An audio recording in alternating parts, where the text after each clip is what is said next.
욥기 강의 20번째 시간 시작하도록 하겠습니다.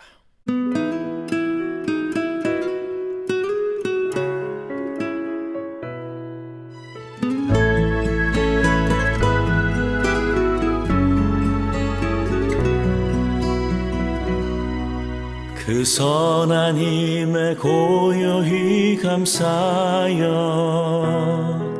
그 놀라운 평화를 누리며 나 그대들과 함께 걸어가네. 나 그대들과 한 해를 여네. 지나간 허물 어둠의 날들이 무겁게 내 영혼 짓눌러도 오 주여 우릴 외면치 마시고 약속의 구원을 이루소서. 그 선한 힘이 우릴 감싸시니 믿음으로 일어날 기대하네. 주 언제나 우리와 함께 계셔. 하루 또 하루가 늘 새로워.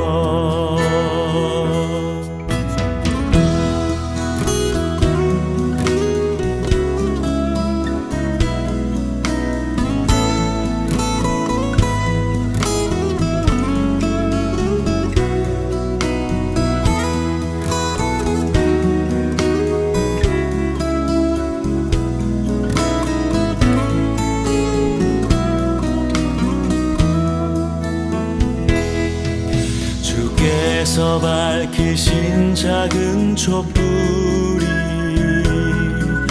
어둠을 헤치고 타오르네. 그 빛에 우리 모두 하나 되어 온 누리에 비추게 하소서. 이 고요함이 깊이 번져갈 때 저 가슴 벅찬 노래 들리네. 다시 하나가 되게 이끄소서. 당신의 빛이 빛나는 이 밤. 그 선한 힘이 우릴 감싸시니 믿음으로 일어날 일 기대하네.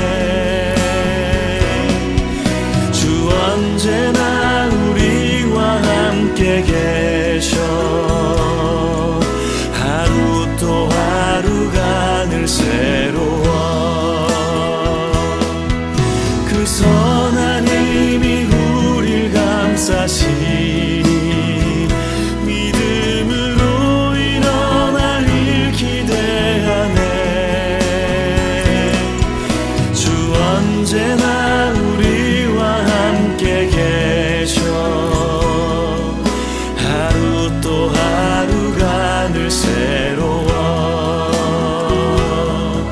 하루 또 하루가 늘 새로워. 하루 또 하루가 늘 새로워.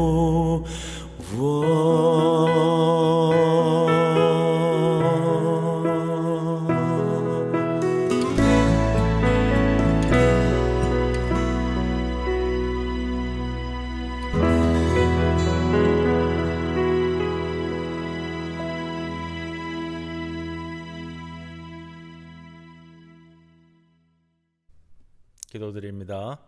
주님, 은혜 안에 있게 하옵소서. 몸에 병이 드니 인간의 약함을 알게 되었고 제 몸이 아닌 것을 깨닫게 됩니다. 고독의 수렁에 빠지고 나니 사람이 소중함도 알게 되고 미웠던 이웃도 그립게 됩니다. 계획한 대로 안 되니 제 교만을 반성하게 되고 불의와 허위가 득세하는 것을 보면서 하나님의 의를 사모하게 됩니다. 휘몰아치는 세속의 풍조 속에 성공을 부러워하지 않고 부와 명예를 시기하지 않으며 말씀 안에서 신실한 믿음을 주셔서 우리의 정체성을 잃어버리지 않고 바른 가치관을 세워 살아가도록 인도하옵소서. 인생 항로의 파도는 높고 폭풍우 몰아쳐 배는 흔들려도 한 곱이 지나면 구름 뒤 태양은 다시 뜨고 고요한 바다가 찾아오는 것을 알게 하옵소서. 얼음장 밑에서도 고기는 헤엄을 치듯이 눈물의 삶 속에서도 희망의 빛을 찾아보게 하옵소서. 부족하고 연약하지만 고생의 땀과 고난의 잔으로 임하시는 하나님의 영광을 맛볼 수 있게 이끄시옵소서. 예수님의 이름으로 기도합니다. 아멘. 찬송가 247장 찬송 드립니다.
예, 오늘 욥기 강의 20번째 시간을 맞이하는데 오늘 15장에 대한 내용을 함께 말씀 상고합니다. 봉독은 1절에서 6절까지 말씀 봉독하고 말씀 상고하도록 하겠습니다. 1절부터입니다. 대만 사람 엘리바스가 대답하여 이르되 지혜로운 자가 어찌 헛된 지식으로 대답하겠느냐? 어찌 동풍을 그의 복부에 채우겠느냐? 어찌 도움이 되지 않느냐 하는 이야기 무익한 말로 변론하겠느냐? 참으로 네가 하나님 경외하는 일을 그만두어 하나님 앞에 묵도하기를 그치게 하는구나. 내 죄악이 내 입을 가르치나니 네가 간사한 자의 혀를 좋아하는구나. 너를 정죄한 것은 내가 아니요 네 입이라.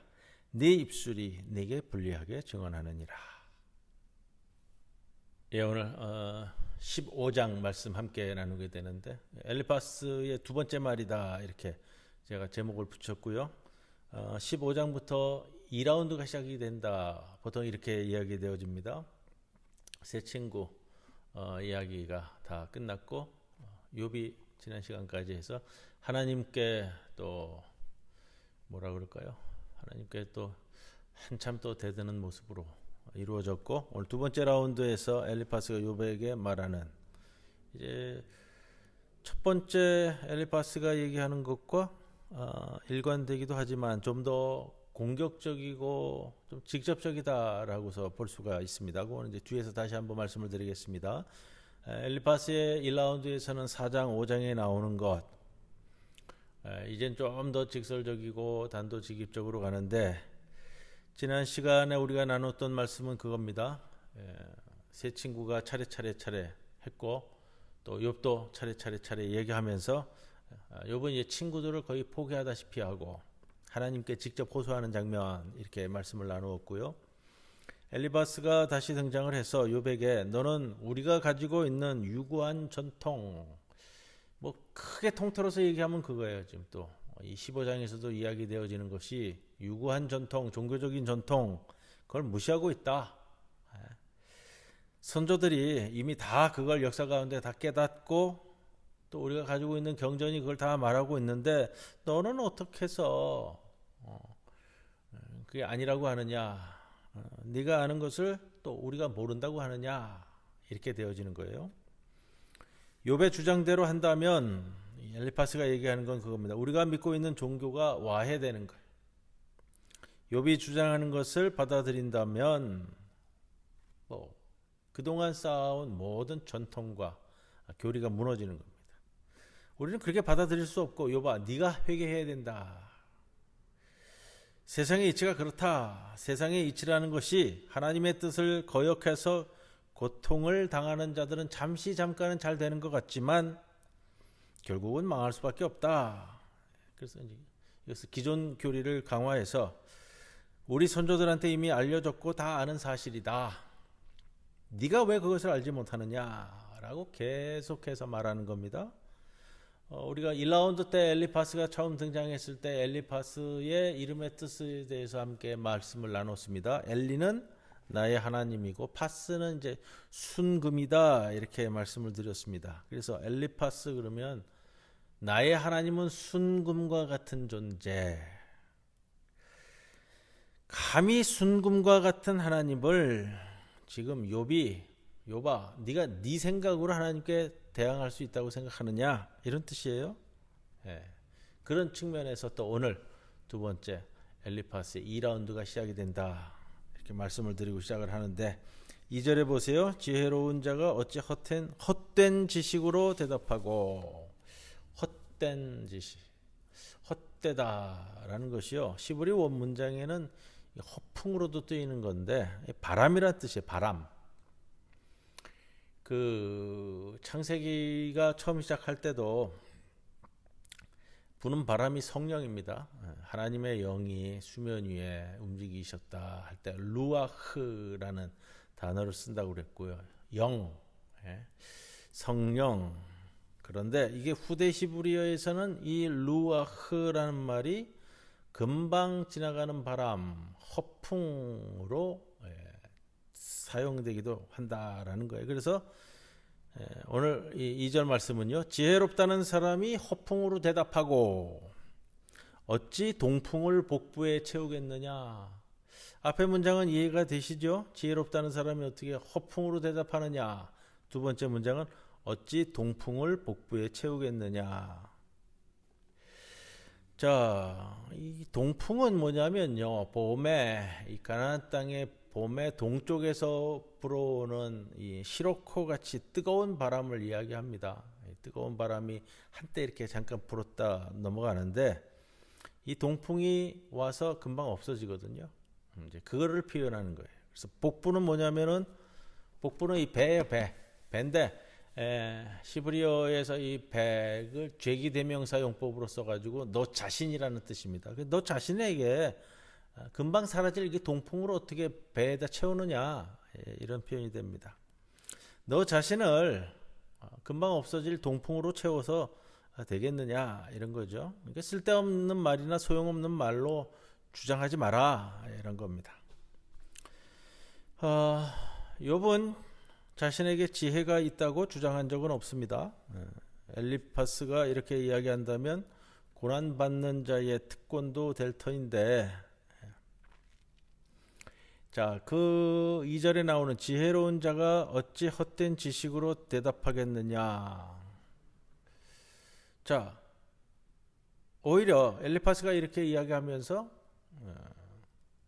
욥이 지혜로운 자가 될 수도 있겠다라는 생각이 들어요.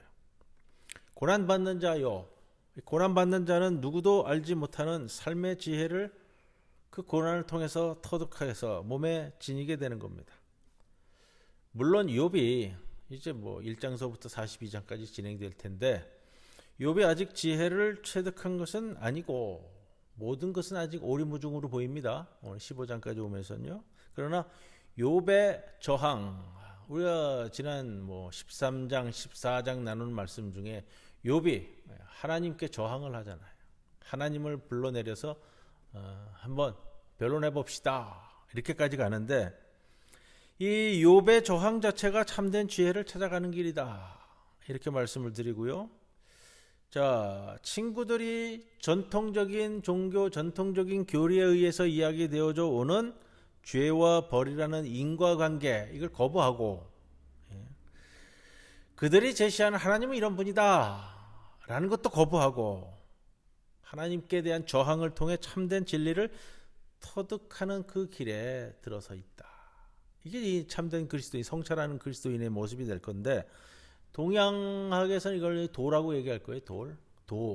길도자를 써가지고요. 도를 얻었다라는 것은 여러분 길에 들어섰다는 겁니다. 목적지에 아직 다다른 것은 아니고요. 이 목적지에 갈 길에 들어섰다는 겁니다. 무엇을 이루었다기보다는 제대로 된 길에 이제 들어섰다라는 뜻이 될 거예요. 자, 친구들이 모르는 지혜를 욥은 갖게 될지도 모릅니다. 그런데 그것은 당연하게 받아들여지던 진리들을 거부하고 심지어 하나님께 저항하면서 되어지는 일이다. 길을 얻는 자의 고요함이 있는 것이 아니라 격렬한 분노와 혼란과 저항이 있는 겁니다. 고난이 욥을 그렇게 만들어갑니다. 그리고 그것을 길을 얻기 위한 과정, 도를 얻기 위한 과정이다. 그리고 이것이 고난받는 자의 특권이다. 이런 의미에서 말씀을 드립니다. 4절에 너는 하나님에 대한 경외, 욥이 자신의 결백을 주장하니까 엘리파스가 뭐하고 연결짓냐면요, 하나님에 대한 경외와 연결시켰어요. 그리고 하나님의 면전에서 묵도하는 일, 묵상하는 일에서까지 너는 이탈했느냐. 너의 죄가 네 입을 가르치고 있다. 네가 말하는 것이 뭐냐? 네 죄가 네 입을 통해서 나오고 있고 너는 간사한 말을 선택했다. 이거 단정 짓는 거고요. 입술이 너한테 불리하게 증언하고 있다. 이렇게 말하고 있어요. 그리고 지금 이 엘리파스가 욥이 주장하는 그 자신의 결백을 믿을 수 없다. 그렇게 말하는 것 자체에 너의 순결함이 있을 수 없다. 또 네가 죄가 있다라는 걸 네 스스로 증명하는 것이다. 자, 이렇게 이제 엘리파스가 욥에 대해서 이야기하는 것이 점점 더 깊어지면서 원초적이 되어가는 겁니다. 7절 표현, 8절 표현은 굉장히 재미있는 표현을 담고 있기 때문에 조금 말씀을 드리려고 그러는데, 7절에 내가 제일 먼저 난 사람이냐? 산들이 있기 전에 내가 출생하였느냐? 자, 네가 이 세상에 태어난 거 첫사람이냐? 이런 거예요. 첫사람은 누구죠? 성경에서 나오는 아담입니다. 이게 어떤 의미냐면, 네가 아담이란 말이냐? 네가 하나님과 동행한 첫 번째 그 인간이란 말이냐? 그거예요. 첫 번째 인간, 하나님과 동행하면서 받은 그 지혜와 명철이 있을 것이다. 네가 첫 인간이란 말이냐라는 것은 이런 뜻이고요. 산들이 있기 전에 네가 출생하였느냐. 이거는 이제 고대 근동사회의 창조론과도 연결되어지는 표현인데, 산이라고 번역하는 것보다는 언덕이라고 번역하는 것이 오히려 낫다라고 얘기하더라고요. 최초의 산, 최초의 언덕이 뭐냐? 우주가 창조될 때에 맨 처음에 이게 언덕이 이렇게 부풀어 올랐다고 그래요. 이집트 신화에 나오는 표현이라고 그러는데, 그 이제 언덕에 올라온 그 위에다가 이제 창조가 시작이 되는 거예요. 그 표현을 지금 끌어다 쓰고 있는 것 같습니다. 창조의 최초의 장소 이렇게 되어지는데, 세상이 창조될 때 이렇게 언덕이 쑥 올라왔다고 그래요.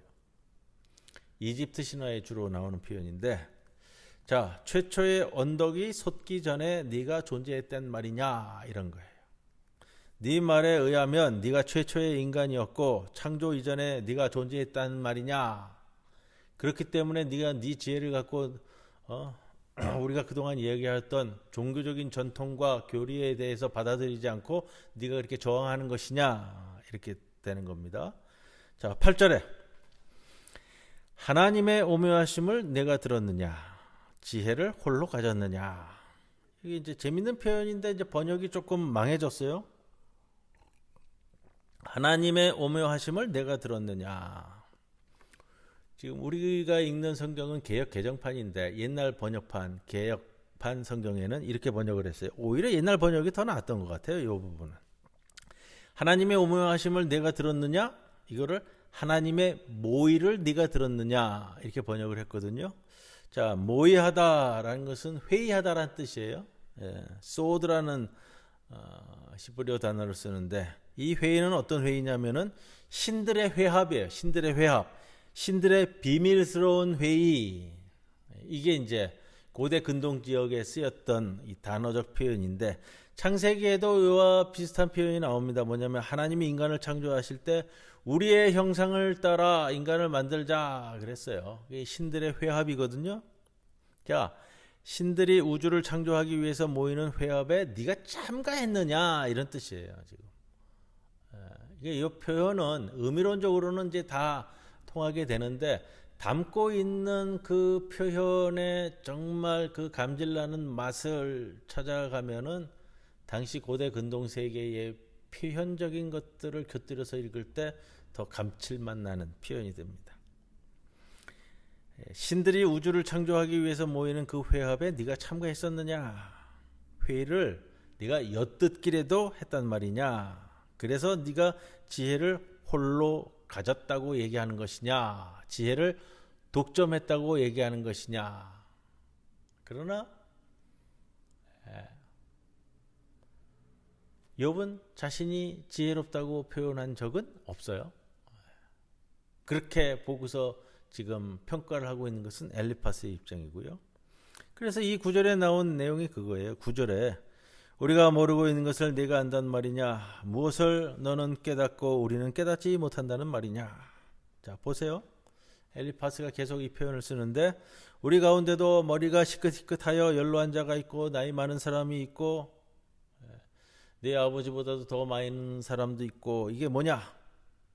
공동체의 전통, 종교 전통을 얘기하는 거예요. 관습이에요. 관습. 네가 이 전통, 이 관습보다도 그걸 넘어서는 사람이냐 이런 뜻이에요. 우리 그러잖아요. 싸울 때 너 몇 살이야?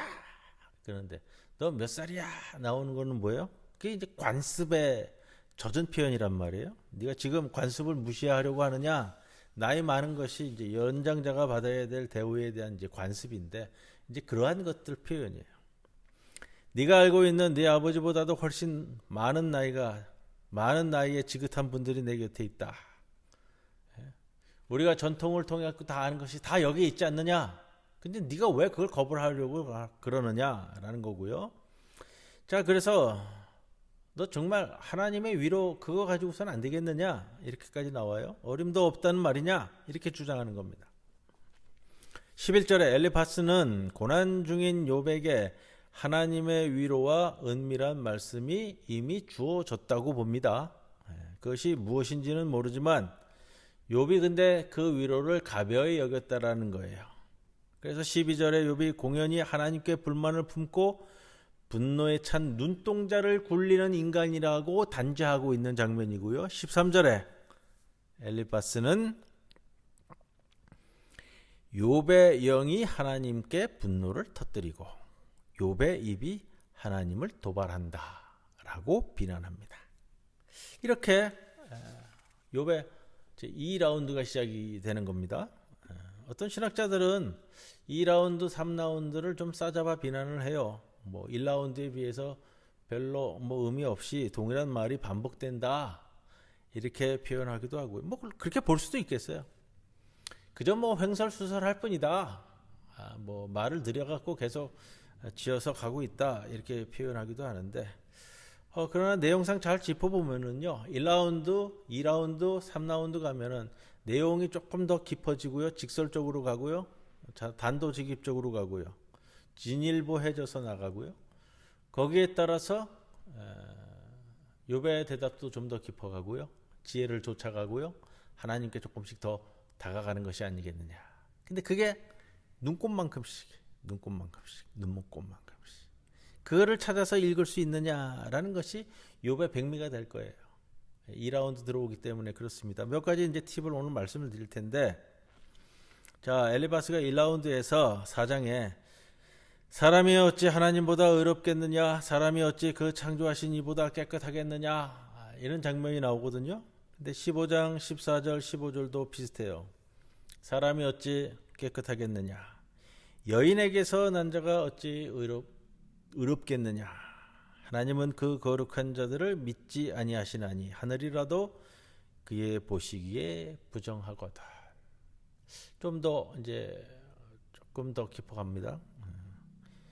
사장이 이야기하는 것이 욥이 죄인이기 때문에 재앙을 초래한다라는 그 이제 죄와 벌의 인과관계에 대한 불안 모습, 또 인과응보적 사고 이런 거에 있어서는 조금 주저한다고 본다면 2라운드에 들어서는 엘리파스가 욥을 대담하게 죄인으로 단정시키고 있다라는 것이 2라운드 들면서의 모습입니다. 16절에 보면 하물며 악을 저지르기를 물 마심같이 하는 가증하고 부패한 사람이라고까지 이제 욥을 몰아세우거든요. 21절에 그의 귀에는 무서운 소리가 들리고 그가 평안할 때에 멸망시키는 자가 그에게 이르리니, 이 표현을 보면은요, 엘리파스는 욥이 하나님의 음성을, 그 죄를 책망하는 그 음성을 욥이 이미 들었다, 이렇게까지 보고 있어요. 그 이제 그 이하에도 반복이 되는 표현, 오늘 그 본문 이하에 이제 나오는 표현들이고요. 자, 엘리파스의 논리는 권선징악과 인과응보, 이것을 강조하면서 오늘 조금 더 덧붙이는 건 이거예요. 이에 특수한 사례가 있는데 상당히 편안하게 지내다가 갑자기 파멸당하는 악인이 있다.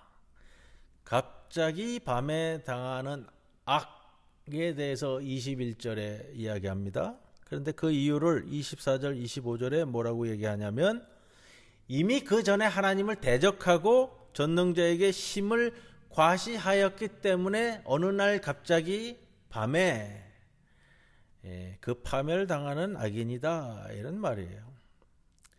그리고 그것을 이제 오늘 욥에게 적용시키려고 하는 거예요. 그걸 욥에다 적용시키는데, 그리고 34절에 가면 이렇게까지 해요. 경건하지 못한 무리. 경건하지 못하다라는 것은 당시의 표현으로 얘기하면 우상 숭배하는 자다라는 표현이 돼버려요. 자, 또 34절 35절 뇌물을 받은 자의 장막은 불탈 것이다 라는 표현은 욥이 그렇다라는 거잖아요. 지금 엘리파스가 얘기하는 것이. 자, 그 표현을 보면서, 자, 우리가 지난 시간에도 제가 좀 강조를 드렸습니다. 욥을 이렇게 비난할 때에 생기는 딜레마가 뭐냐? 욥은 이미 하나님에 의해서 동방의 의인, 정직하고 온전한 자라고 이 전제를 받았어요. 전제를 받았는데 지금 이렇게 나가고 있는 것은 이게 지금 딜레마가 한 거예요.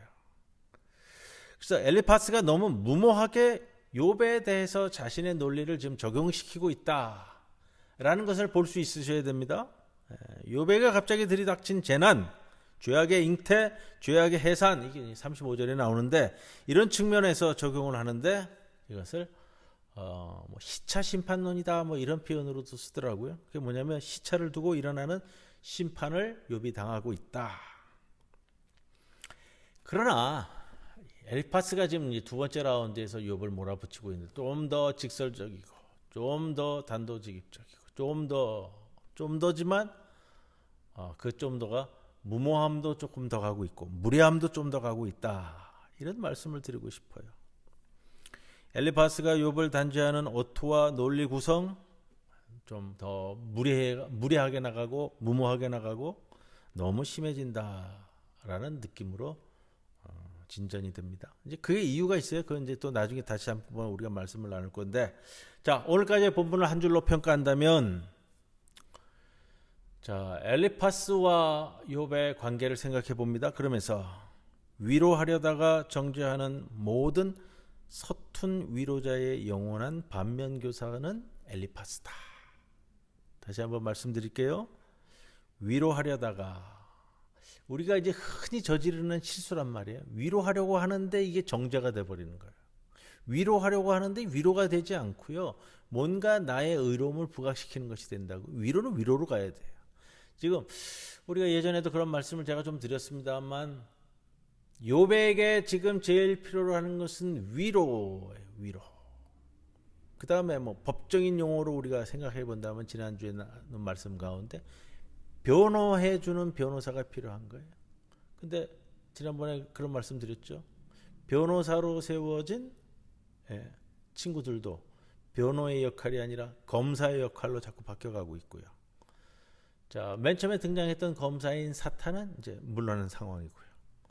그리고 하나님이 심판 자리에 있었는데 욥이 요구하는 것은 하나님 보고 심판의 자리에 있지 말고 내려와서 원고의 자리로 서라. 이렇게까지 나아간다라는 것을 말씀을 드렸습니다. 그 구조와 이 상황을 조금 상상을 하시면서 오늘 말씀을 보면 엘리파스를 한 줄로 평가해서 위로하려다가 정죄하는 모든 서툰 위로자의 영원한 반면교사이다. 이 구절을 오늘은 좀 성찰해 보시기를 권면을 드립니다. 찬송가 248장 찬송 드리도록 하겠습니다.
주님 가르쳐 주신 기도로 함께 기도드립니다. 하늘에 계신 우리 아버지여, 이름이 거룩히 여김을 받으시오며 나라가 임하시오며 뜻이 하늘에서 이루어진 것 같이 땅에서도 이루어지이다.